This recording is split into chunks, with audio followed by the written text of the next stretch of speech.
Thank y'all. Welcome. Excited to jump into some finance stuff and either that y'all get super excited about finances or I don't know, we'll see how this goes, right? So to get things started, y'all did a quick intro. I think it's only fair that I quickly go through an intro as well. Some of you have heard this before, some of you know who I am, but I always like to at least give a little bit of context as we jump into things. So I am one of the senior partners, one of the coaches, the co-owners here at the Action Coach firm. Also an investor. I look at businesses to buy, so I look at financials all the time of different businesses and things like that, and how what they're worth, etc. My background, I'm a former loan officer, mortgage banker, most recently with Bank of America on the Merrill side. Over 8 years of experience in real estate and business and economic development. My love, my expertise, my kind of mastery areas within business are going to be finance, operations, and marketing management. All the fun things that, when done right, are managed through numbers. Hence why we are here chatting about finance stuff today. My background's in psychology, or my degree's in psychology. Got out of school, said that's not the direction I want to go. I'd have to go off and get it, probably at least a master's, if not a PhD. And that was like, that's not really where I want to go. Let's do something different. And that's led me to a different path, which led me here today. Um, I've added kind of an additional thing here, which I like to share. About a month ago or so, I went in and I was looking at some numbers over the last 3 years or so. I've been a part of our business, and we continue to grow. And we've had revenue top line growth of over 560% and net income growth of over 860% over the past 3 years, which is absolutely fantastic and kind of crazy to think about when I sat down and looked at these numbers. Now, the reason I share this with you today is because everything that we talk about here today, everything that we've talked about in kind of the first session. So for those of you that weren't here for the first session, you'll get the videos of all of these afterwards. So take some extra time, go watch all those, lays a lot of foundation. All of the stuff that we go through that I'm going to take you through today is stuff that we've done in our own business. So not only do we guide y'all on it, we do it here internally. We've experienced it. We've learned the lessons. We've gone through pain just like many of you have, and it's led to some pretty incredible results over time. So I'd like to just kind of share that it's a story that we've also gone through and are speaking from experience, not just from theory. With that, what are we going to cover? What are we going to go through today? We're going to start with very basics, understanding our numbers and why that's important. We'll shift into management reports. What the heck are they? What do we do with them? How do we manage them? What are some key metrics that we should be managing within our business to continue to increase cash flow?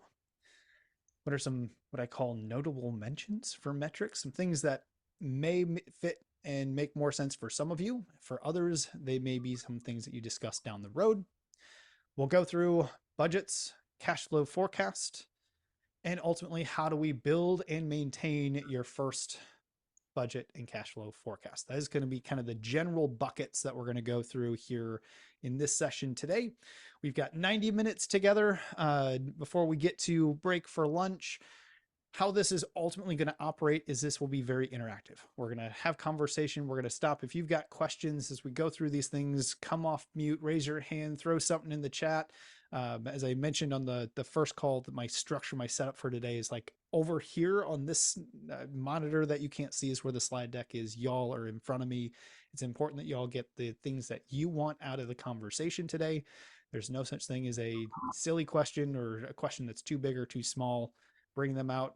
Likely the question you have is sitting in the mind of somebody else, or at least in the back of mind of somebody else. So ask the questions, let's go through, and we'll take as much or as little time on each of these areas as we need to. Some will go a little bit quicker, some will go a little bit slower as we go through it. Fair enough? Seeing nods of heads, let's hear some like excitement. We're going to get into some finance stuff. You guys love finance, right? Yeah. Awesome. So to go through this, I do have a few rules of the game that I'm going to ask everyone to kind of abide by. The first one is that the only failure is the failure to participate. When you give 100%, you get 100% in return. So just like I was just talking about, come off mute, ask questions. Let's get engaged. Let's go through that process here today. The second one is these two fun little words, I know. How many of you seen us kind of talk about these two words a couple times now? See, yeah, couples, yeah, no, definitely. So, kind of my take on it. I know some of you've already heard this from me yet today, but it's worth reminding oftentimes. But these two words, I know when we say them, our little kind of mental block goes up in our head, and it becomes difficult for us to receive information in a different way or in a new way. We're going to ask you to remove those two words, replace it with, isn't that interesting? So, what that does is allows you to look at things from a different perspective. My guess is when you go through and you look at kind of your journey through business, through life, through everything else at this point, what's likely true, and you can tell me if I'm wrong, but what's likely true is you're not the same person that you were a year ago, 2 years ago, 10 years ago, when you may have learned some of this stuff before. You've gone through different experiences. You've done different things in your personal life or in your business that now you may look at things a little bit differently. So there'll be things that we go through and you're like, I've learned this before. I know this, but perhaps as you look at it from a different perspective, a different lens, you may see something different or resonate with you a little bit differently today. So that's kind of the whole context behind. Let's just remove those two words of I already know this and think through how can I look at this in a little bit different of a perspective. Sound like a plan? All right. And it's a fun, long, exciting morning as we get kicked off. So of course we got to make sure that we have a little bit of fun here today too. So engagement, enjoy. Let's have some energy, and we'll get you out here and have some lunch afterwards to rest your brain after a whole bunch of finance talk. So those are kind of my three general rules of the game. Can I get a yes from everyone super quick if you're all cool with us abiding by those simple rules here today? Yes. Yes. Sweet. Yes. All right. So why do we track our numbers? For some of you, this may be review, but let's talk about why do we track our numbers? This is kind of the first tenet of moving into managing cash flow, managing how we operate and make decisions within our business. So why do we track our numbers? Come off mute, kind of share your thoughts at this point.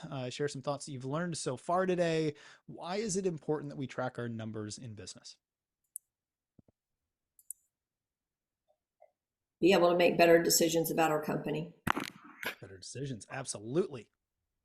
In order to have an idea of how um, your year stacks up, and also make future decisions. Absolutely.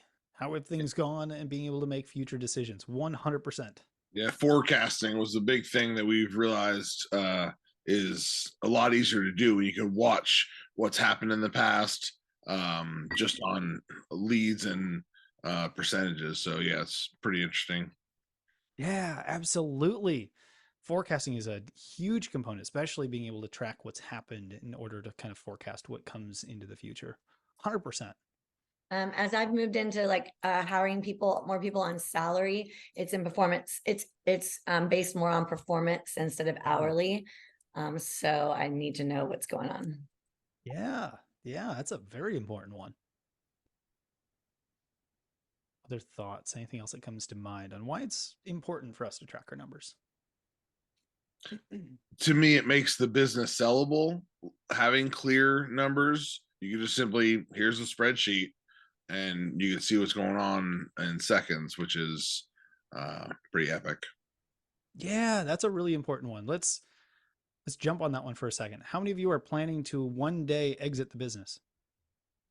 Anyway, Should see hands up for everyone, because unless you're going to live forever, like eventually you're going to exit the business. I plan on living forever. There you go. There you go. When we go through that process and understand that one day we will need to exit in some way, shape, or form, yeah, having appropriate numbers for an investor, somebody else to be able to take a look at, or a bank to look at, right? If you're gonna lend money and potentially give it to somebody else or whatever it is, right? You got to be able to look at what are those numbers. And having accurate, consistent data makes your business much more valuable in the long run. So the obvious on the screen, so we'll go through those super quick and not take too much time on this, but when we look at our numbers, there's the obvious things like understanding what are the historic numbers.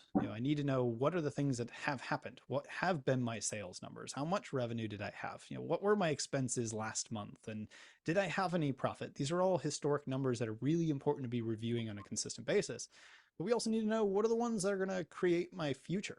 So if we're looking at building a forecast, what do we need to know? Well, we might need to know what type of activity was required in order to achieve the sales numbers from last month so that we can properly plan and deploy our team and our capital in ways that allows us to achieve the results for this next month.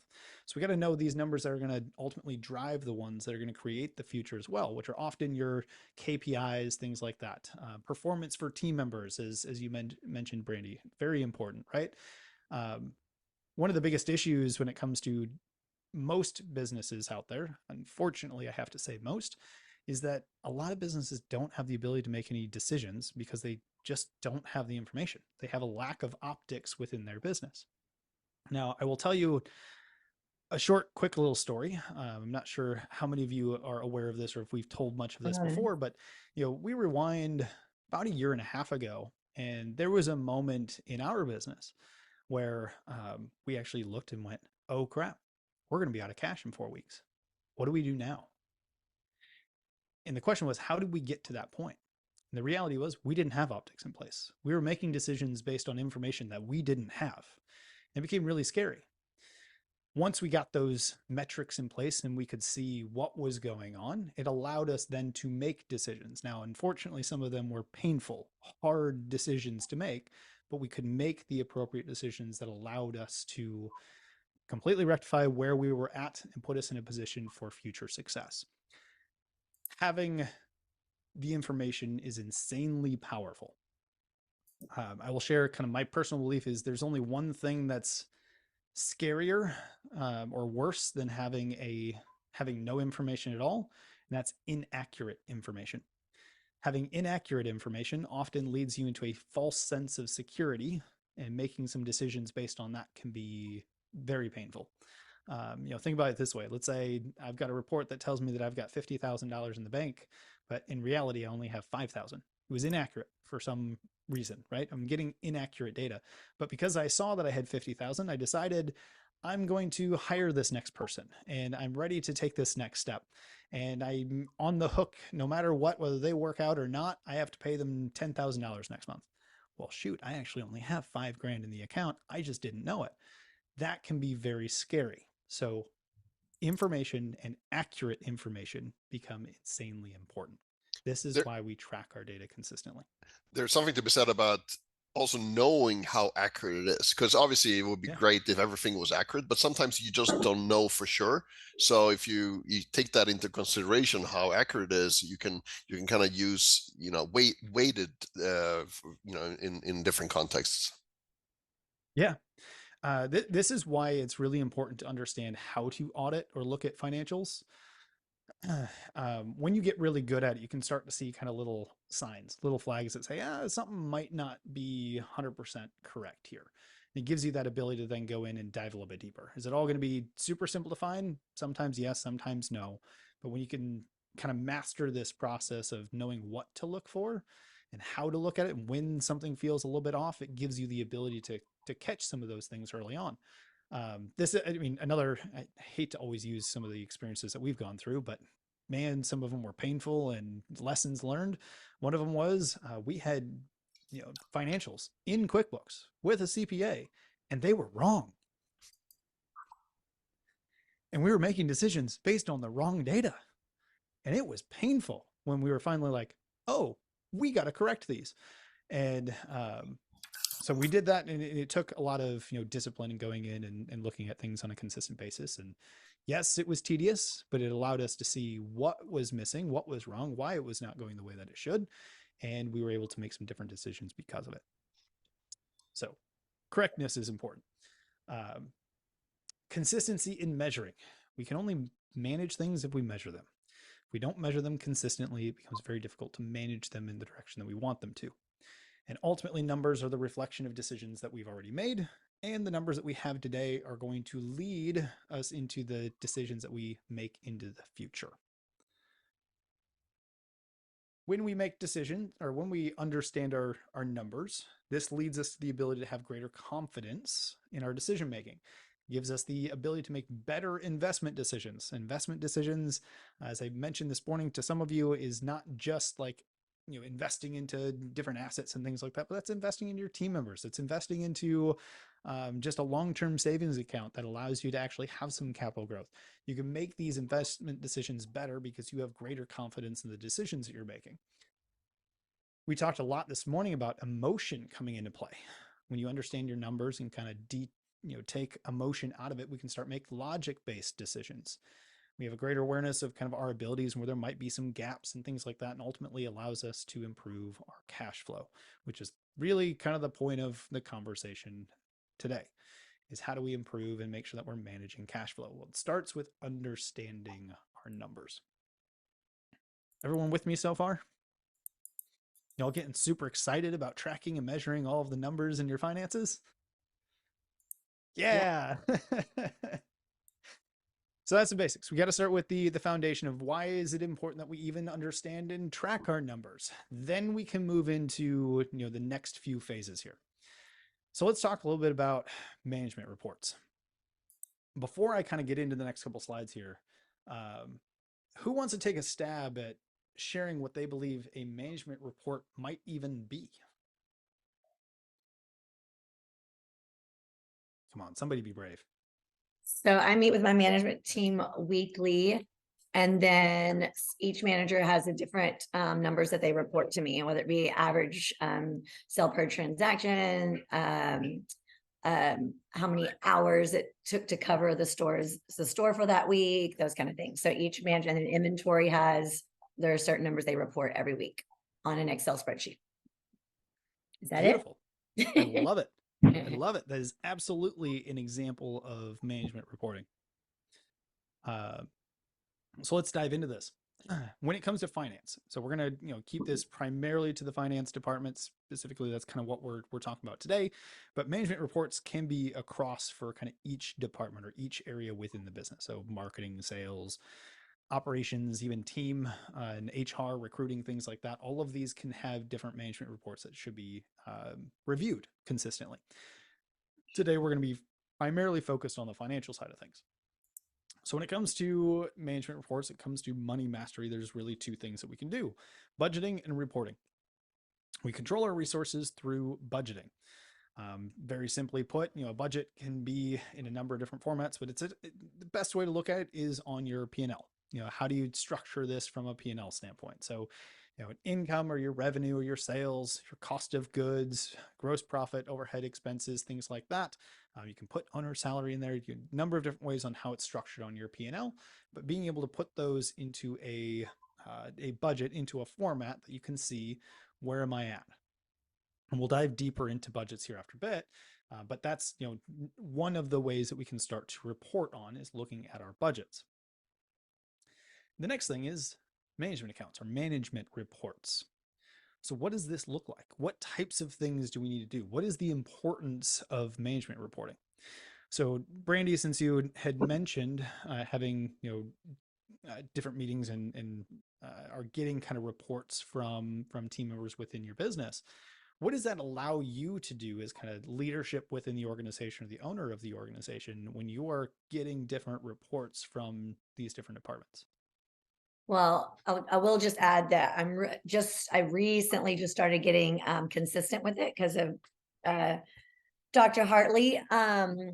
But like I said earlier about, I've hired people or had people work for me for a long period of time and started paying them because they were around and they'd been there and they were dependable. And that didn't work out for me because then there was holes and stuff. So again, I'm able to evaluate or help focus each manager to make better decisions within their department, and see where any holes are even underneath them with the sales reps and those kind of things. But a lot of what I'm doing right now is making plans to scale or to open other locations and stuff. So having those numbers helps me, like I said, forecast for another store and stuff like that. Mm-hmm. Absolutely. So management accounts, management reports allow us to come back to making decisions in the business, being able to make plans and forecasts. It allows us to actually kind of do the executive level and the owner level work within the business. It also lets me know whether it needs to be, sometimes it needs to be different, Danny. It needs to be different procedures or different systems put in place because of holes. Yeah, yeah. You can look for inefficiencies. You can look for different things that you can see on the outside looking in that someone in that spot all the time may not be able to see as easily. And well, there's a couple reasons for it. It tends to be that whenever you have team members that have to provide a report, it forces them to look at things a little bit differently than they normally would. And they may call out some inefficiencies that they wouldn't have noticed had they not gone through and actually built a report. Now, for those of you that don't have team members or team members that would fall in under the accounting or finance side of things, or any higher level management that would send a report, the reminder is that each of you then wear that hat. So if you're wearing that hat, does it make sense for you to write a report for you to review? That's exactly what I was wondering. Yes. Yes. So let's talk about that here for a quick moment, and then we'll dive into kind of numbers, time frame, like why is it important to kind of go through these things. But when we talk about management reports in general, for those of you that don't have someone that would send you a report, how many of you are writing a report for your finance department every week? There you go. How about your marketing department? Sales department?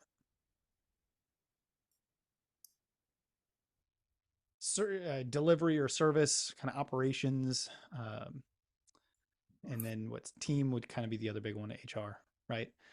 So I will tell you that as an example, in our business, I get to wear the hats until we hire somebody else. I get to wear the hats in our marketing department. I get to wear the hat in our finance department. I kind of wear the hat in our sales department to a degree, at least from a reporting standpoint, since Andy's not that's not his favorite thing.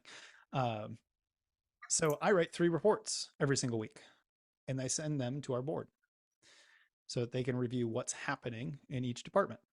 This happens every Friday, no matter what. Because it forces a couple things. First one being, I now know gaps that I didn't realize beforehand in each of those departments. Second thing is, I'm accountable to sending it to somebody, because eventually one day I won't be the one doing it, but I will be on the board and I will want the reports to know what's going on in the business. So if we create the systems for it today, we can then have that system we can hand off to the next person.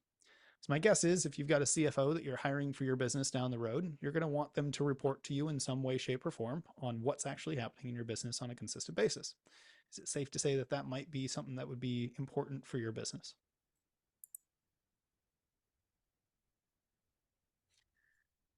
So tracking our numbers and going through this process is a process of management reports. How do we send and what do we send on a consistent basis? So the question then becomes, well, what's in these reports? What does this look like? First one is we have to ask, what are the numbers? What are the numbers that we're going to be tracking? So they could be things like sales. What is a sale? What sales have we made? What product lines or what types of services did we provide or make sales on? What were our costs? Were they variable costs? Were they fixed costs? Like what types of costs were they? Were they on budget? Were they off budget? Do we have profit on each job? Do we have profit on the week overall, on the month overall? Could be cash, especially in finance. When we look at some of these, profit and cash are important. Like where's our cash position today? And where do we expect it to be 10 days from now, 5 days from now, 30 days from now?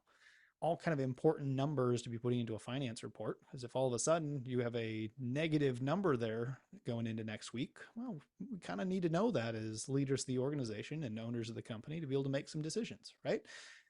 So these are some examples of numbers, and you can go as granular as you want, and you can start on the very basics. I'm going to share a little bit of what we do in our reporting, And then we'll go through a few, key metrics of things that you could be adding into your reports as we go through.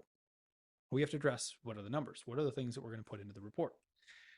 The next question is timescale. What timescale are we going to look at? First one being, how frequently are we getting reports or sending reports? So in other words, do you get a daily report on finances? Do you get a weekly report? Is it just a monthly report? Do you get a couple times per month? What does that look like for you and your business? And only you can answer that. I can give you some best practices on what's worked for us. But at the end of the day, that is a decision that you get to make in your business on what time frame do you want to, or what frequency do you want to get those reports on? The secondary question of that is, what's the time scale that they're reporting on? Is it monthly data? Is it weekly data? Is it daily information?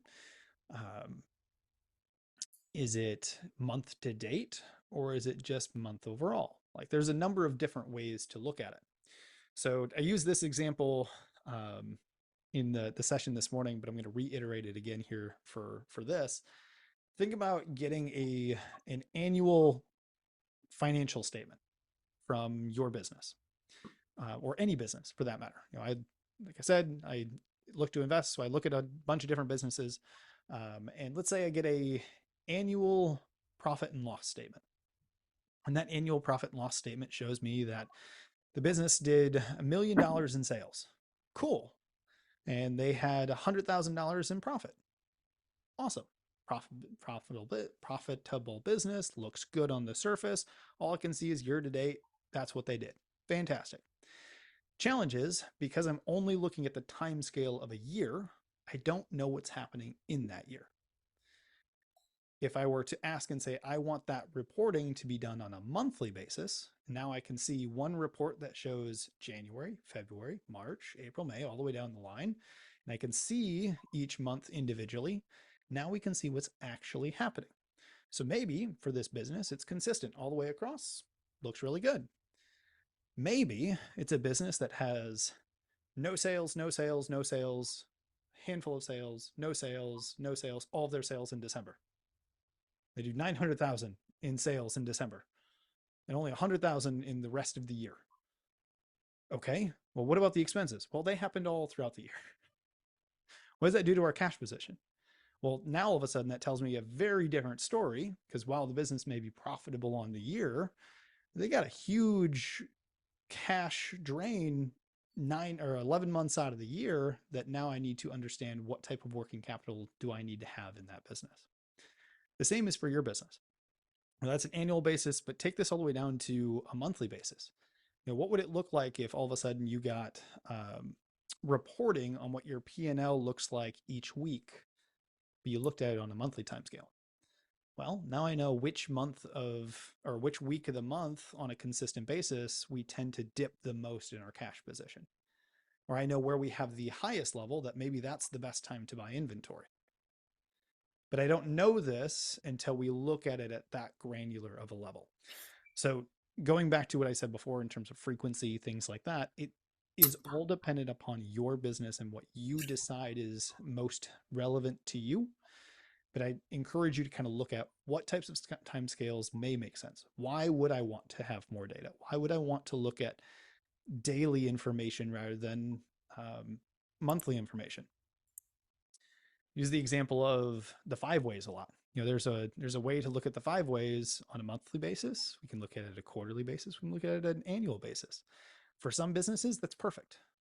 For other businesses, we worked with a coffee shop at one point. Looking at their 5 ways every day was really important because they had so many transactions that were happening every single day. So we wanted to know different things that were happening on a daily basis.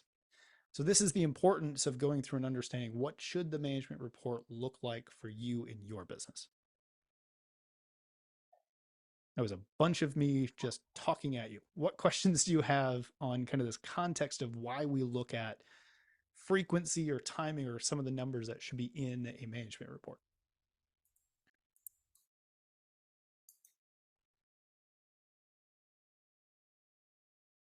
Somebody's going to have a question.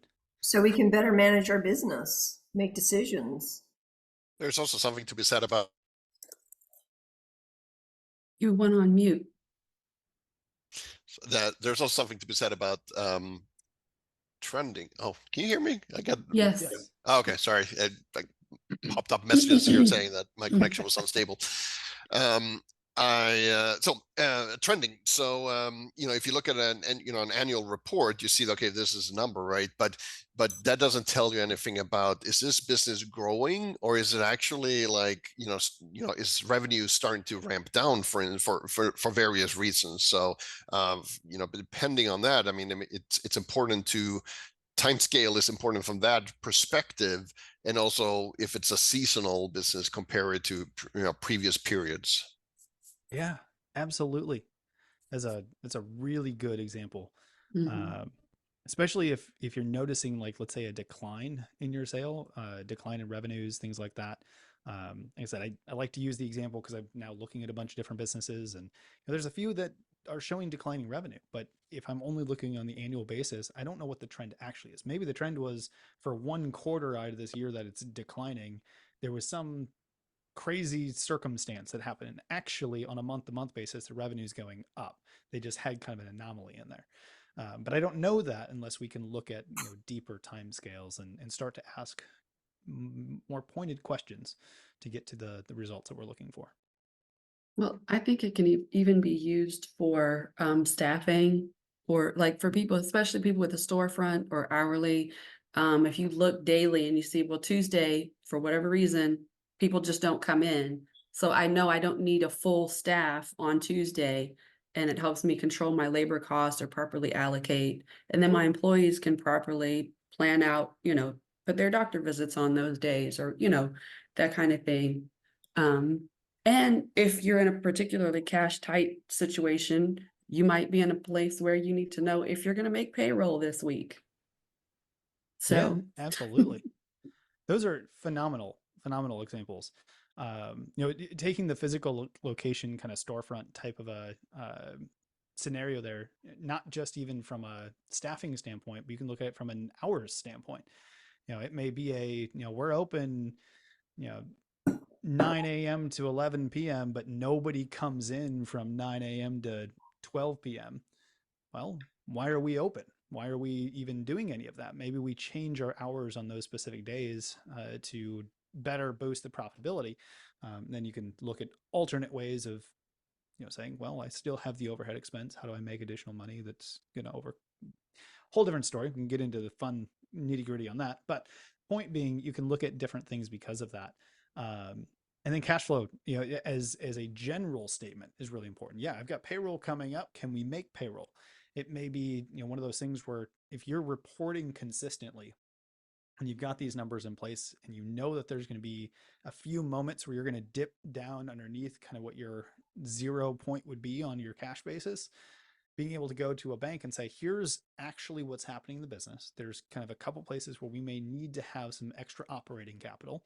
It's not a bad thing in the business. It's just how things are happening. They can see that and you can tell that story.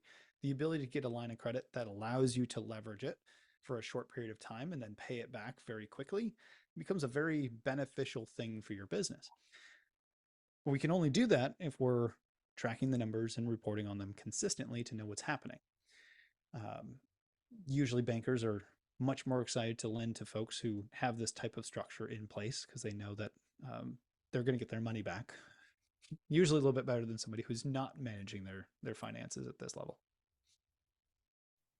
I do want to say it's been a challenge, because I feel like there's some numbers, like she was talking about staffing and stuff. There are some numbers that my hiring manager, she keeps up with on her own, like how many people are available on Tuesdays and all that. And she's created this lovely graph thing that when they put in their availability, it just it filters, everything online, which is amazing. But as maybe a regional manager or a CEO, I don't care about all those numbers at that. You know what I mean? Like that's her responsibility. And so I've listed things that she keeps track of on her own, but the only time she needs to report that is either if there's employee retention issues or I'm paying $22 an hour for, assistant manager to cover that shift. Then I need to know those more, granular numbers. And so it's been a challenge figuring out which ones that each manager keeps up with themselves, and then which ones actually need to be reported and to who. It's a lot Yeah. of, I'm wearing 4 or 5 hats, on executive level. I'm still writing out, like you mentioned earlier, this position and this position, I'm separating them all. It's hard though to like forecast all that when you're doing a lot of it. Yeah, absolutely. So you bring up a couple pieces, and I'm going to touch on it, and then I think I got a slide towards the end that gives kind of my example. But an important piece is like what numbers actually need to be reported to you as the leader, right? That's a core component of what you just stated. At the beginning, likely everything needs to be reported. One, because you need to be able to sift through what's actually important for you to see today and what isn't. The next piece is, well, we've got our plan, and if the plan's being hit and we're achieving or exceeding our goals and the things that are standard within the business, I don't need to report a whole lot. It just may be things are like they need to know it for their role, and they need to be making sure that they're tracking that stuff, but they may not need to report on it. Where they may need to report, or where they should be reporting, is we're off track here. We're trending off track on this spot, or in this area we see a potential roadblock or a frustration. Then we need to get into what we call the supporting KPIs. So there's like the headline stuff that you want to make sure you see consistently. In finance, that's like, I want to know what the sales number is. I want to know what our gross profitability is. I want to know what our profit level is. Like, I want to know where we are generally on a full bucket of expenses. Like, are we on track? Are we not? The moment that we're not, our sales are down, our expenses are higher than they should be. Okay, well, now I want to know more information. Now I want the supporting KPIs of, well, what specifically is over budget? What specifically is causing that? And what's your action plan to fix it? And that should all be in the report. So when things are rosy and looking good and you're all on track, the reports are probably pretty short. But if all of a sudden you've got a whole bunch of red marks in there because things are not going the way that they should, well, then there should be, here's what they are, here's why, here's what the gaps are, and here's our plan to correct them over the coming week, month, whatever that time scale is.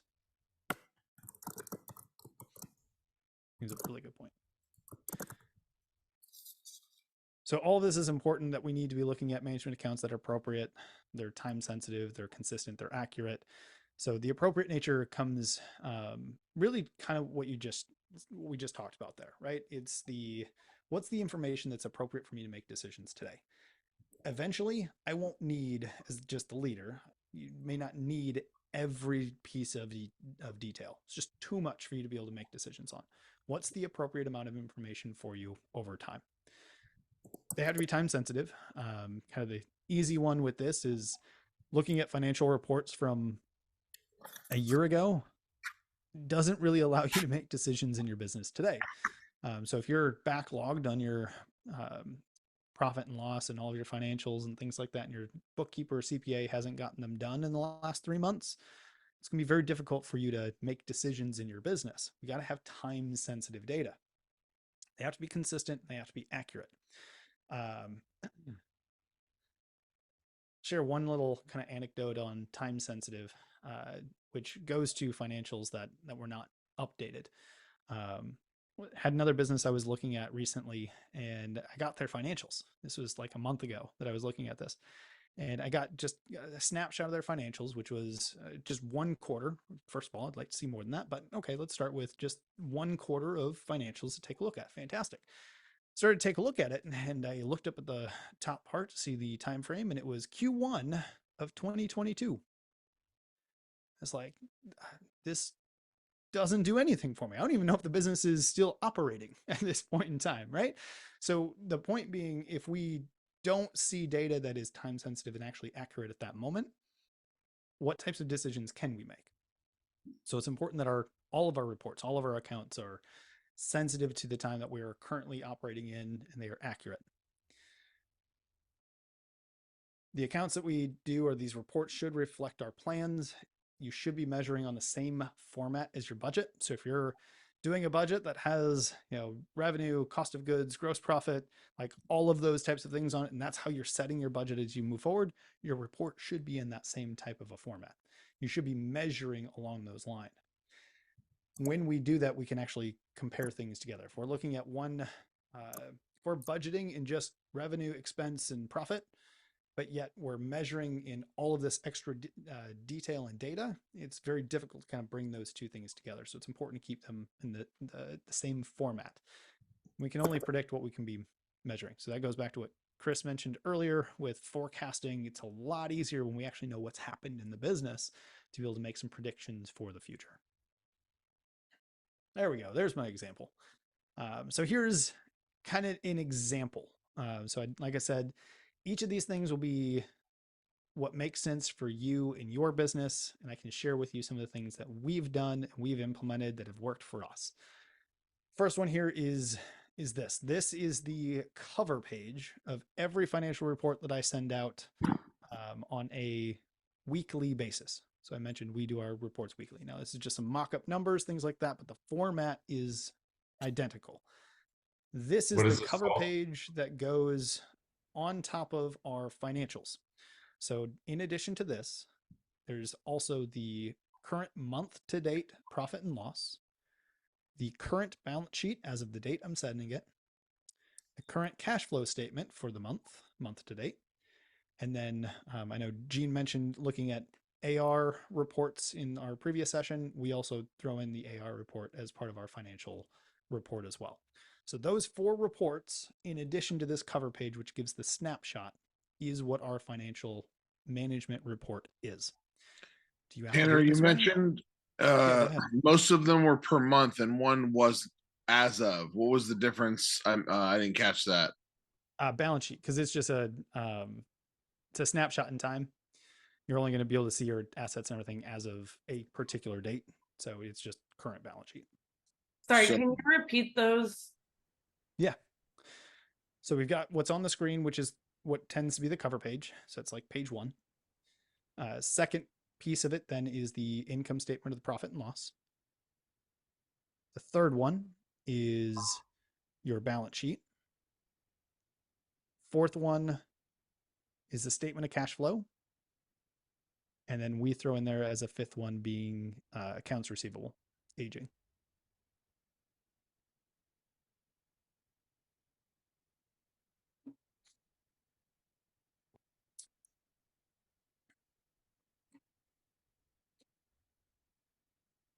And PJ, good question. Can you send us this report? I can send you probably either the cover page or you'll definitely get the recordings of these videos. So you can kind of mock up your own version. The rest of it are just literally reports from QuickBooks. We just print them out as is, which makes it super simple for us. So I have to ask a clarifying question. So the revenue actual 35, is that for the month? Yes, month to date. So we run ours month to date. So this is sent weekly and it's month to date. So I don't know if you can actually see my cursor or not, but up in the upper right-hand corner, there's the date. So like this is just as an example, it's the 12th day of the month. It's November 12th. Like I said, just kind of mock-up data here. But that would basically be saying that as of the 12th of the month, we were at $35,000 in actual revenue. The plan or the budget for the month is 75. So that's where we are on our progress towards the end of month goal. That's kind of how that's going to operate all throughout that table. Underneath it, where it says month end projections, is then where we are doing our weekly cash flow forecast, which we'll talk a little bit as we get further down the conversation today. And we actually build out, here's where we predict that we will be finishing. So Brandy, our conversation on what information is important. This would be one of those examples where, all right, we're projecting that we're going to end at 18,250 for profit or EBITDA. Well, the plan is 20,000. We're under plan. Something isn't going right here.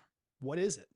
That would be an example of where on the right-hand side where it says gaps, I'd actually want to see what is that gap. First, we identify the gap is we're trending low on where we're going to end for profitability. Why? What's trending? Then we'd want to go deeper into saying, well, it's actually revenue. We're under where we should be on revenue month to date. Or maybe revenue is right where it needs to be, but our expenses kind of spiked up and we had some additional spending we weren't expecting. We'd want to know that so that the focus of the action item can then state, here's what we're going to do to correct that moving forward. Well, we're going to cut this piece out, or we're going to need to increase our sales by $2,000 to ensure that we, offset the fact that we are trending below where we're supposed to be at this point in time.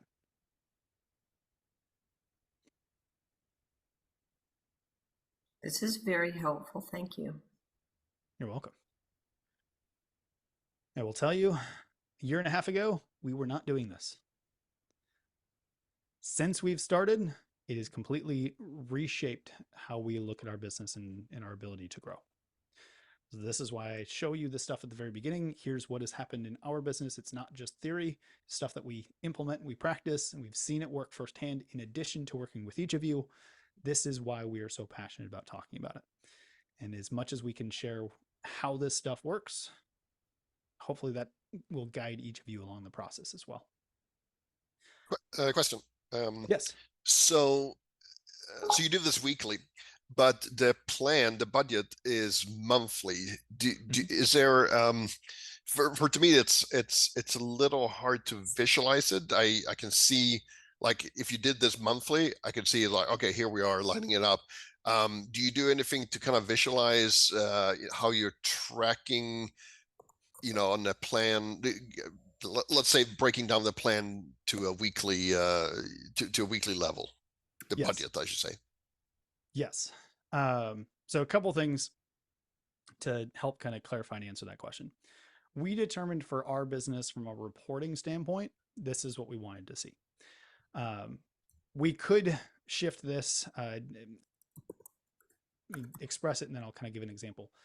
We could do this where the plan number on this report was where we should be month to date as well. So then it really matches up timescales. That is something that we currently do in our marketing report, but we don't do in our financial report. We just determined this makes sense for us in this particular case. Yeah, that makes sense. What also, where we've gone to, I know I did not mention this in what I was saying was in our reports. I left this out intentionally. There's another layer of what we add to our reports for financials, and that is a weekly cash flow forecast. And I will show you an example of what it looks like on the screen. It's going to seem super complex and maybe be a little overwhelming, but I'll give you kind of the context of what that looks like so that you at least have some level of visual on it.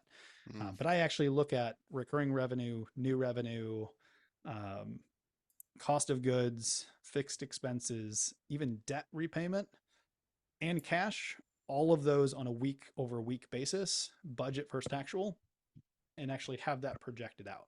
Yeah.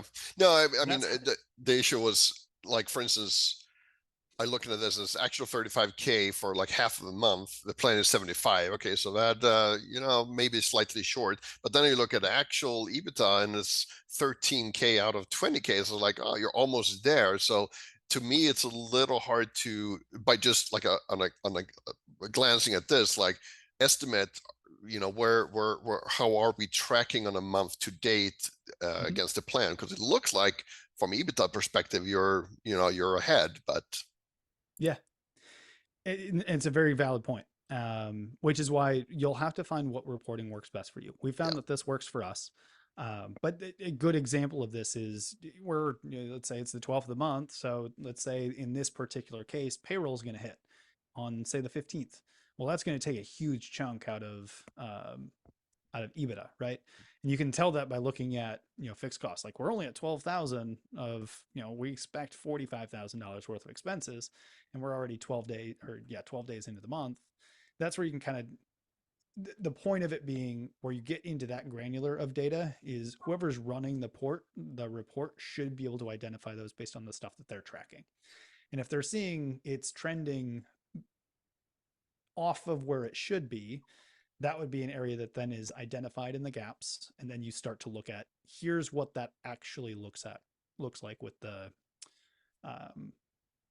more granular data.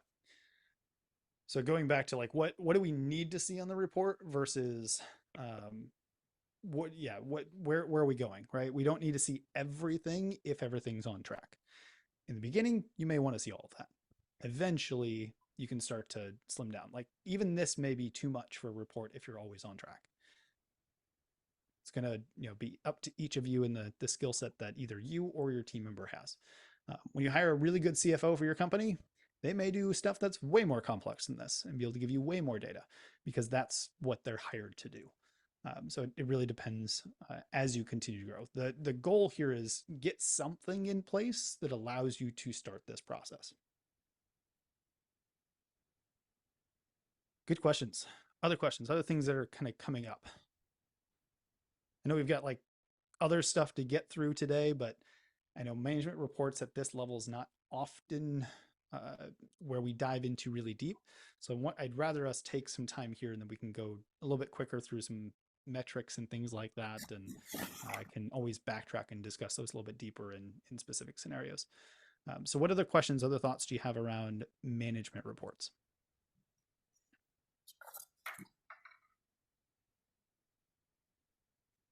One thought I kind of had was just even when things are, I mean, I like to see these reports just because even when things are not, like when there's not a fire going on, I still want to see how well we're doing as opposed to what's the growth look like. I mean, for me, it's not about kind of putting out the fire when it happens. To me, it's more about looking at these reports to see how much we've grown over this time last year or this time last month, or where are we in projection as far as a percentage increase on revenue based upon where we were last year. So Absolutely.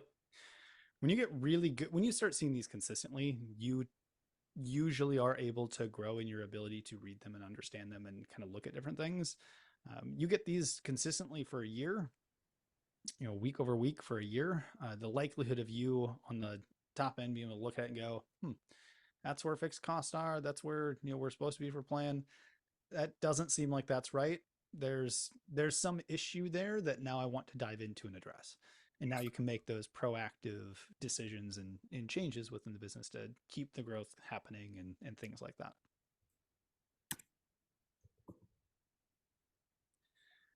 So I think I have it in the homework as we get to the very end of this thing here today, but I'll have you all write it down. Question is, who's going to be sending a report in your business for your financials? Now that could be you, but who's going to send the financial report? How frequent are you going to receive that report? Is it weekly? Is it monthly? Is it every other week? And ultimately, who are you going to send it to? Do you just send it to yourself? Do you send it to somebody else that doesn't even need to read it? They just need to acknowledge that you've sent it every single time so that you're accountable to it. Many of you are in a coaching program. You could send it to your coach. A number of different ways. But I'm going to ask you to kind of write those 3 things down as things to start working through over the next several weeks. What's going to be in the report and where are you going to send it? Who are you going to send it to?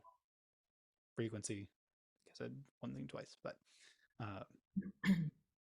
how are you going to get started with reports? That's kind of the big thing with it.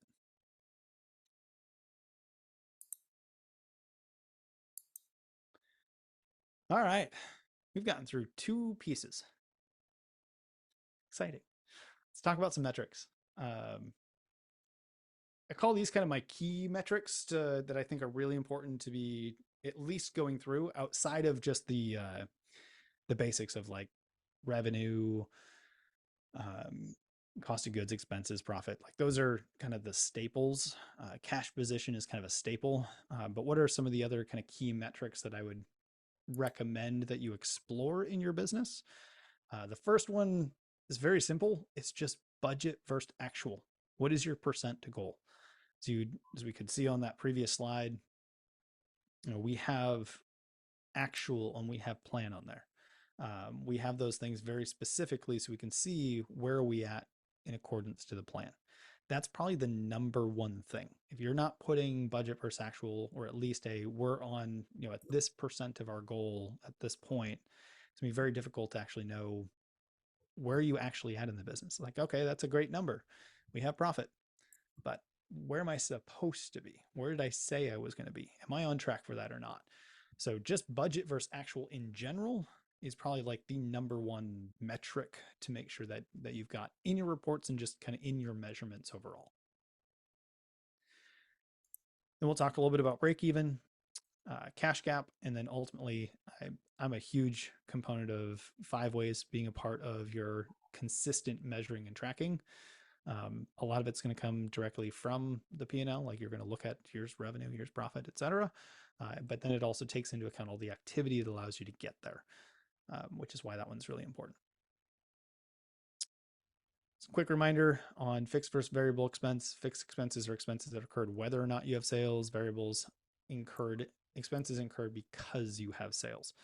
I won't dive too deep into this, just more of a quick reminder as we go through. If you only have the expense because you have the sale, it's a variable expense. Fixed expenses are things that you have regardless. Now, the word variable can be a little misleading because there are fixed expenses that can fluctuate. Use the example of like your energy bill. 1 month to the next, it may not be exactly the same, but it is still a fixed or overhead expense for the business. So that's just kind of the general kind of rules there. So let's talk about break even. Who has calculated their break even for their business? Heidi, beautiful. PJ. Others. Heidi, have you looked at yours on a monthly basis, annual basis? What kind of time scale have you looked at? All of it, even daily. Beautiful. Even, yeah. I know exactly how much I need to sell every day. You're ahead of the game. I love it. Absolutely love it. So let's, because you mentioned that, let's talk about that briefly, and then we can kind of go into how do we calculate break even for those that aren't doing it. So the importance of looking at time scale. Most of us will start at least with looking at our break even on a monthly basis. Think of our monthly expenses, things like that. So it makes it kind of easy to look at what's our break even this month, or what's our break even this quarter or year. But it can be really fun to say, what is our break even this week? Or what's our break even today? When you get really good at it, it becomes a question of when. When do you break even? Because the moment you achieve break even, everything else after that is profit. So if we're looking at a monthly basis as an example, and let's say our break even is $30,000. Like we know we've got all the expenses for $30,000. And we're going to do now $40,000 or $50,000 in sales this month. All right. So when do we hit 30,000 on average? Well, if we know that usually by the 12th of the month, we've achieved $31,000 in sales, our expenses are covered and everything else beyond that is profit. So we know that all we have to do is make it through that first time period. For others, it may be longer. For some, it may be shorter. But being able to look at that is a really powerful calculation. You can also do this on a daily or weekly basis. If I know what my daily break even is, and I know that the sales I need to achieve break even can be achieved by 2 o'clock in the afternoon, then I know that everything after 2 o'clock is technically profit. Kind of a different way to think about break even. Does that make sense? Y'all have questions on that? Yes. Well, I think it's important that it's just based on fixed costs, right? Like obviously there's variable costs, but yeah, I mean, is that something you want to kind of discuss? Yeah. Or, okay. That leads us right into how do we calculate break even? Because really and truly what we're looking at is, the calculation for break even in its true sense is your fixed cost divided by gross profit percentage. So that kind of takes into account what's your average gross profit percentage. Now, what's on the screen is what we call the profit break even. Why? Well, we add profit into this equation because there's one very simple rule that I tend to live by, and that's the habit of having money. We don't want to just break even. We want to make profit. What's the minimum standard of profit for your business in X time period? So let's just use a month as an example. So if the number is, I want to make sure that at a minimum we make $5,000 in profit, let's go ahead and add that to the calculation. That's what you see on the screen. But on a very basic level, it's fixed cost divided by gross profit percentage. What we're going through here is fixed cost plus the minimum standard for profit. That together is then divided by gross profit. So there's a few things we need to know. First one is, what are our fixed costs during that time period? So what are the fixed costs for that month? Next thing we need to know is, what is our minimum standard for profit? Is it $1? Is it $100? Or is it $100,000? Only you get to make that determination. Then we have to calculate gross profit percentage. Has anyone calculated their gross profit percentage before? Okay, couple. So fun thing is, if you're looking at the screen, the calculation's down at the bottom. But what do we need to know? We need to know first, what is our gross profit? So gross profit is your revenue minus your variable costs, or your cost of goods. What is left over after those things that you have regardless? Like if you've got food costs and you're selling things like that, these are variable costs that have to go in. Like you can't sell something unless you have it, right? So revenue, all of your total sales minus the variable cost is going to give you your gross profit. Y'all with me so far? Yes. Cool. And that's just something that you find off of your P&L, right? Yes, correct. And we are future forecasting some of this here. So the best way to look at it is what has been fairly average or consistent over the last couple of months. Especially if you've had increases in what the cost of goods are, like if it's just your material costs, et cetera, have gone up over time, then you may want to use more recent data so you have kind of fairly accurate information on it. But you are going to want to take a look at what has been happening. So you'll look at like what's kind of been the average revenue, or what would you expect is reasonable revenue based on historic data. What is the variable costs that are associated with that average size of revenue? That's going to give you your average gross profit. You divide that gross profit, you take your gross profit and you divide that by your total sales, your revenue. That's going to give you the percentage for your gross profit. What is a good average percentage that we should be going for? Ooh, that is a really good question.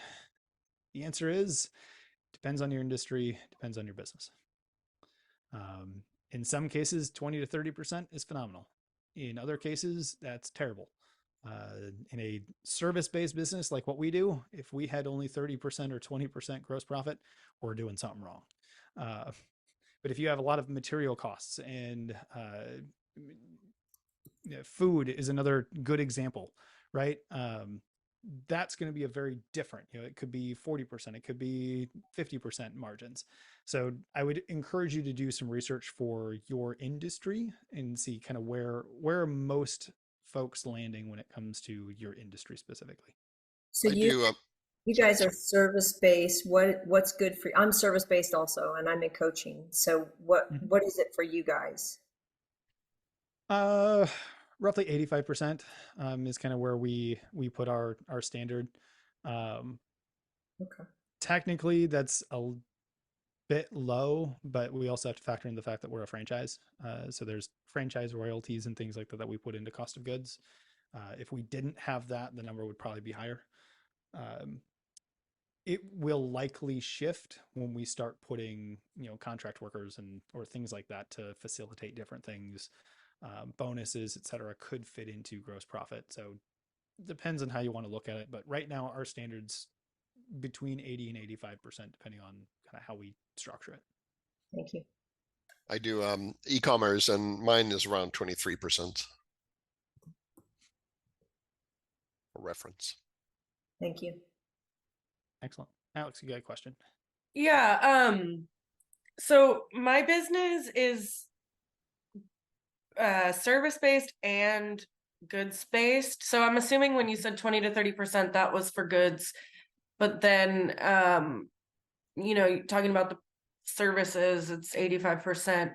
I mean, I guess as a minimum.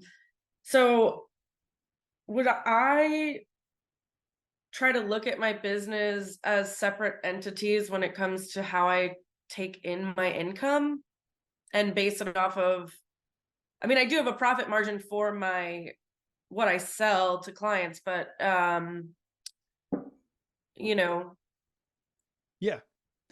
So I wouldn't necessarily say that you need to look at it as different entities. I think there's a couple things you'll want to look at. Like what is going to be typical or average for you as a business collectively overall. You will also want to probably know what are those margins per service line. Probably like if you're selling goods, what is it per item? You know, some items will have better profit margin or gross profit margins than others. Right. So it is, when we start getting granular in our tracking, we do want to know these different things. From a, you know, calculating your break even, things like that on a big scale for the business, it's going to be kind of what is everything pulled together, and that's going to really be based on what's the average volume that you tend to do in each of those service lines. Maybe, you know, if 90% of your revenue comes from service based versus, you know, selling goods and services or goods, that sort of thing, then likely you're going to have an average cost gross profit margin that's higher. Vice versa, if you did a little bit of service stuff and a lot of selling of things. So there's a couple different ways to look at it. As you get deeper into your financials, it probably makes sense to actually look at numbers on each one so that you can continue to improve where possible. Right. Okay. So one of the things that we had talked about before, Tanner, was that when I started looking at the 5 ways, because my business, it has a lot of products to it, and there's a lot of service to it. I started tracking it 2 different ways on the 5 ways itself. So I have one-time sales.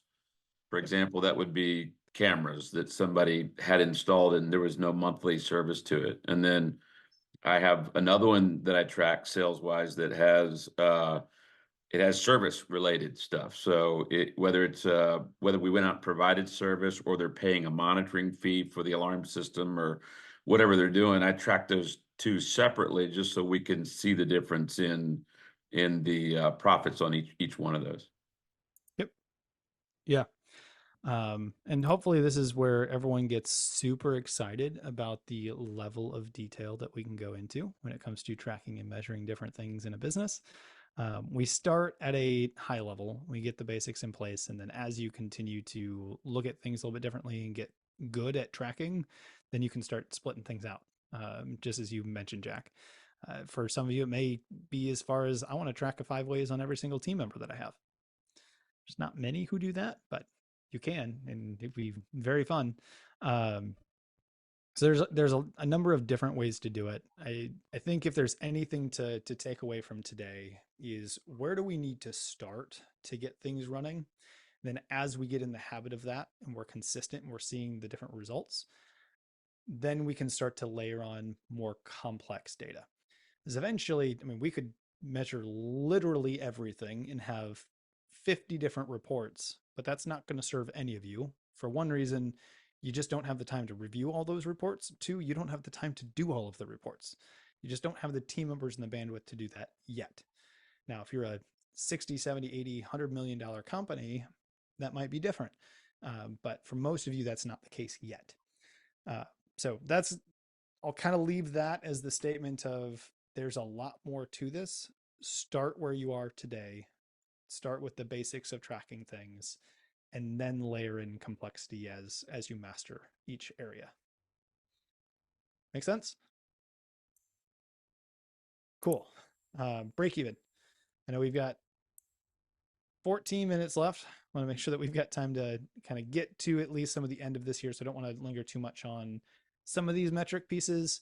Do you want to go through kind of a general example?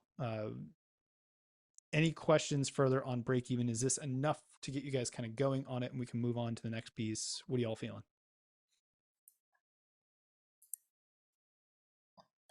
I'm feeling pretty good about it. I just need to go and do it. Cool. Yeah. Cool. Excellent. So again, you'll get the recording of all this and everything as well. So you can take pictures and all that kind of stuff of each slide. Go practice it. Just follow the formula. If you all have questions about things like this specifically, for those of you in coaching, we can go through that individually within coaching. If you have additional questions, just send me a note afterwards. We can always chat and discuss a little bit deeper. So let's go into cash gap. Anyone familiar with cash gap? What a cash gap is? All right, so I'm going to give the high level of this, and then again, let me know what questions you have as we go through. Okay, the basis of this is the gap between when money goes out and when money comes in. Now, for some of your businesses, especially if it's more service-based, et cetera, that may be a very short time period. For others, it may be a very long time period. So as the example up on the screen, you've got your inventory or your stock that you've purchased, and you bought it on day 0 and it arrives to you, and you're holding it for 60 days before you can get that sold. Now you, from whoever that supplier was, you had a payable account that they allowed you to put it on a 30-day invoice, essentially net 30 invoice. So you didn't pay for it the day that you bought it. You actually didn't have to pay for it. Cash didn't go out until day 30. So that's kind of how that first 30 days of this diagram goes. From there, now you look at, again, that top piece, you've got your inventory and you're holding it until 60. And then finally, somebody buys that stuff on day 60. You're able to offload it. You dispatch those goods to your customer.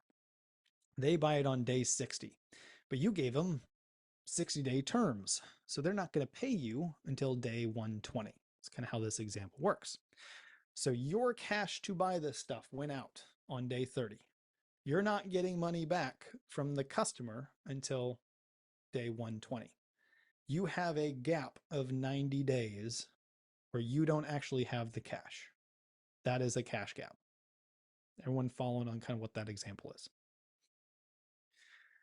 So the goal with that then is, how do we shorten the gap or make it non-existent in some cases? For some of you, it literally is I sell my time and they pay me the moment or right before I even provide the service. There really is no gap. For others, this is a perfect example.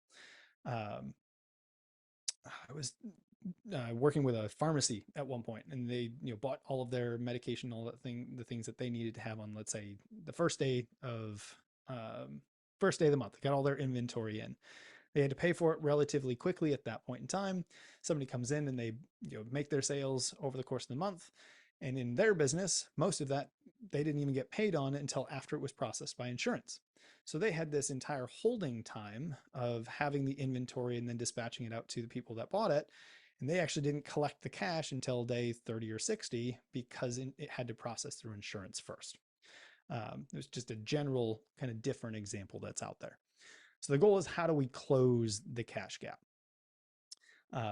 Again, in respective time, we won't go super deep on this, but there's a number of different ways to do it. Probably the easiest one is make people pay faster. Don't give them 60-day terms. Give them like 1-day terms, or even if you're at 60, bring it down to 30. Start charging them interest or extra fees if they go beyond paying after 30 days or whatever the day terms that you set. Those are ways that you can start to shorten it. Set up prepays, work on taking that payables piece on here. Negotiate terms with your suppliers so that you can increase that. That will shorten that cash gap. Just-in-time inventory. If you're familiar with just-in-time, basically you work it so that you're only getting as much inventory as you actually need to deploy in a short period of time, so you don't have an overabundance of inventory. Selling on consignment, so you only pay for it when you sell it, like that. Those are all kind of different examples. There's 100 different ways. I know there's like 15 here on these slides. So I'll pause on them very briefly so that when you're looking at this later on, you can pause the video and look at each of them. But there's a number of different ways that we can focus on shortening the cash gap. Final metric, or kind of key metric, then, is the 5 ways. Most of you should be familiar with the 5 ways, but this is another area that I highly recommend that we track consistently on whatever time scale, weekly, monthly, daily in some cases, and tracking those on a consistent basis to see what's happening in the business as well. So that's key metrics. Questions on those before I move us very quickly through notable mentions on metrics. Can you put that slide up one more time? The last one that you just had? Yeah. Thank you. Okay, thank you. You're welcome. So with notable mentions, how I'm going to go through this here, stop me if you have questions, but I'm going to go very quickly and just kind of give the highlights of each of them. I will pause on each slide so that when you have this recording later on, you can pause on it, look over the slide, and always ask questions as you come across them. Kind of the additional ones that I put in here are the impact of discounting, labor cost control, and then the difference between margin and markup. Discounting versus price increase. This gives you kind of the example. Really, the point of this here is when you discount or do a price increase, the cost for you to buy the material that you're selling doesn't change.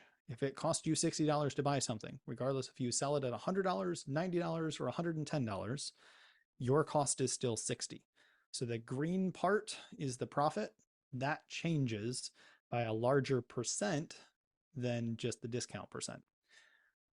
So as an example, this $100 that you sold something for, you make $40 on it. If you discount it by 10%, you lose $10 of the 40, which is 25% of your profit is gone because you discounted 10%. Likewise, you increased 25% of your profit by adding $10 to it, just a 10% increase. It's kind of the general rule with this one. Cost of labor could be another metric that's really important for you to track. I know some of you will ask the question, like, what's a good labor cost percentage number? It will depend on your industry, so take some time to do some quick research on it. But essentially, what's the total cost of your team? Wages, additional team costs, could be benefits, could be taxes, all of that kind of stuff. And what is that divided by your total sales or revenue? That will give your labor cost as a percentage of sales.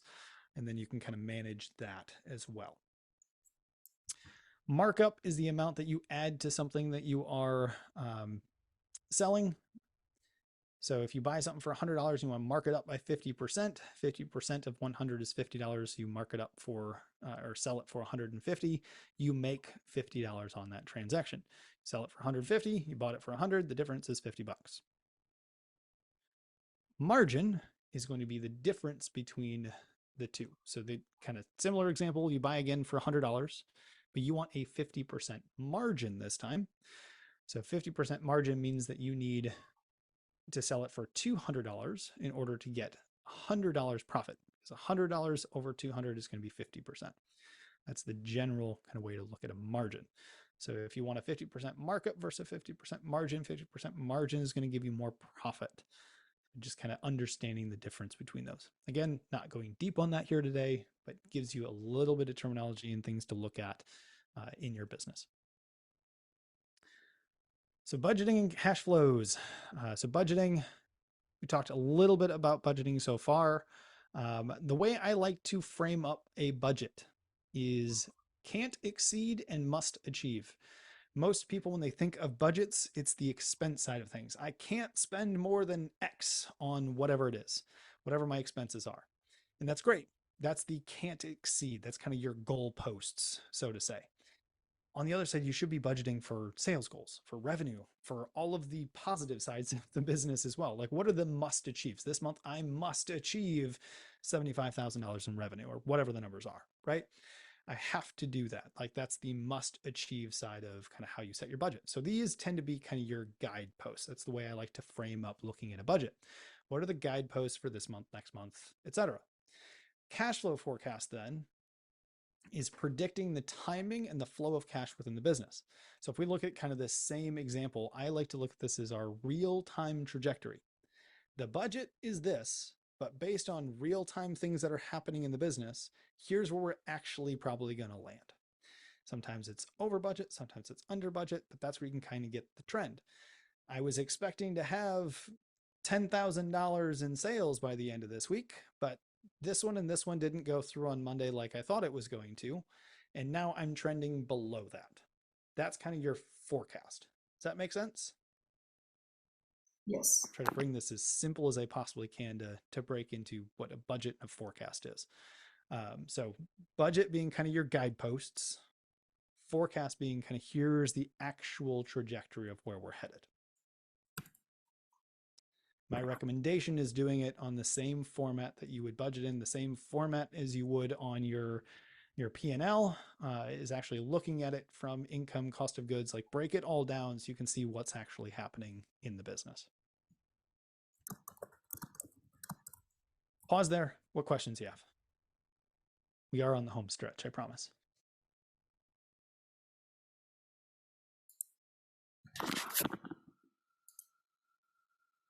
You guys look so excited. Is there anything I wanted to add in there? I think that was kind of the most piece of it. So how do we build and maintain our first cash flow forecast? Like that's the real question. Like, how do we get into this and start doing it? First is we have to determine, what are we reviewing on what frequency? Is this something that we're looking at weekly? Or is it something that it's monthly or even quarterly? What time scale? We talked at length about that. Like, frequency and time scale matter. We need to understand what we want to look at. Second area, to get started in this process, and yes, y'all are going to love it, I'm going to recommend a manual data review first. Actually go in and look at what's happening in your business and map it out by hand based on this last month. These are the sales that we had. They came in this week, this week, this week. These are the expenses. They hit on the 12th, they hit on the 15th, they hit on the 22nd. These expenses actually happened.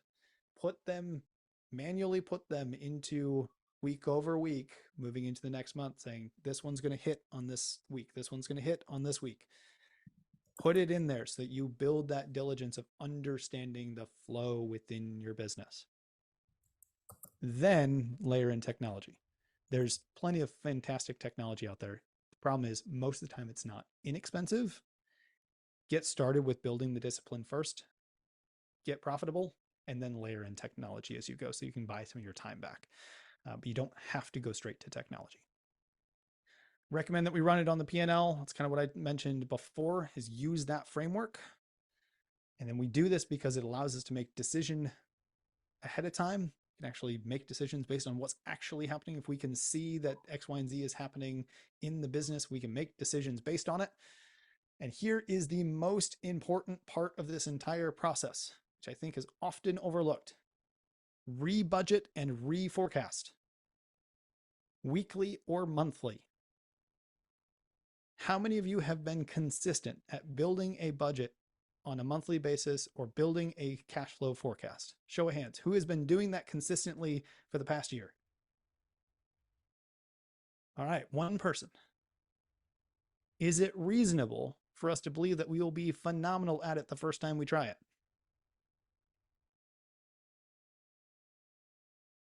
The reality is, when you start to build your first budget, your first cash flow forecast, you will probably suck at it. And that's okay. You will get better over time. So when you've got a plan and you're building your forecast, things like that, allow yourself to make changes. Allow yourself to move this expense over to here, or this is lower than I thought, or this is higher than I thought. Rebudget every single month until you are consistently within like 5% of accuracy. The reality is that it often takes up to 3 years to get really good at budgeting and forecasting. So it's okay to rebudget. Meaning like your business should be, you should have a business for 3 years, you think, in order to do a proper budget? Or consistently measuring and building your budget for 3 years. Got it. So you can start today. Like if you just started a business today and you started this process of making sure that I'm forecasting, the likelihood of your accuracy is not going to be very high, especially if you don't have historical data to look at. Sure. If you have historical data, the likelihood of that time frame shortening is much greater because you can actually look at previous data. Right. But on average, to get really good at it, where within every single month you're within 5% of accuracy on every single line item, that on average takes roughly 3 years for most folks. Now you can close that margin of error, but it takes time. And some areas you'll be like spot on with, and others you're gonna be like, I completely forgot that expense was coming out this month. And then you have to make some adjustments and go from there. But the point being, it's okay to not be good at it on the front end, and it just takes time to build into. I know there's for no us, point in, one of the things that we learned with forecasting our first year is that I was really had to separate a third one. I had to have a goals, forecasting, and then they had the budget of what was happening, because my goals were larger than a practical forecast if you used our numbers. Yep. So we found that as where we found the gap to understand what was going on. Mm-hmm. It's a really good example, because that tends to be where many of us fall. Is I set a goal for X without any real basis that that's what the goal should be. And eventually over time, I realized that, and now we can make realistic plans. So whenever you're doing planning in general, forecasting in finances or building your 90-day plan, if you get 1 month in and you're not on plan, there's no point in following a plan that's not accurate. Just replan. It's okay. Over time, it will get better. So here's that big overwhelming thing that I said I would share very quickly. It's just a quick snapshot of kind of some examples of how we forecast and plan. So I'd mentioned that we do weekly, week over week. I look at budget versus actual, and I actually have this add to the previous cell so I can see here's the numbers for that week plus what the previous week was, so I can see as I go through what a month to date is and where we are on track to what we had budgeted out. So again, kind of some mock-up numbers to give you some example, and where there might be some ups and downs and all of that kind of stuff as you go through it. But that's what we've chosen to do. You do not have to do it this way, but I want to give you an example of something that we do. This is a very manual, time-intensive process. It's taken me a while to get good at this. You do not have to do it this way. You can hire fantastic people that know how to do it. Brandy is an example. I know Greg is phenomenal at this type of stuff. Costs more money, but there is a way to do it. So it's just, I wanted to give you all an example of kind of how we look at it. You can find your own flow, and we can kind of work through these processes together.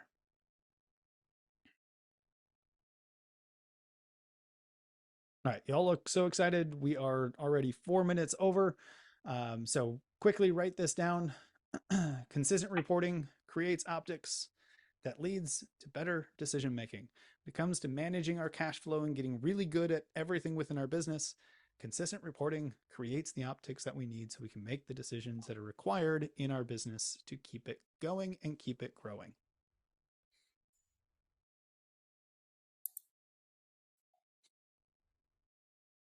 Keep this up for an extra quick second as y'all finish writing it down.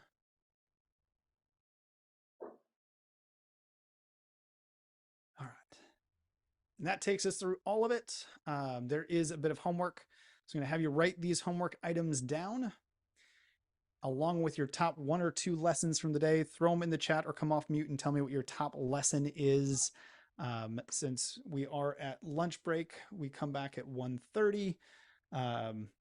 I'm happy to stay on for an extra minute or two if anyone's got any follow-up questions, but I don't want to take you away from the lunch break and allowing your brain to reset before moving into the final session today. So with that, what I do ask everyone is write these down, work on what is your template for your management report.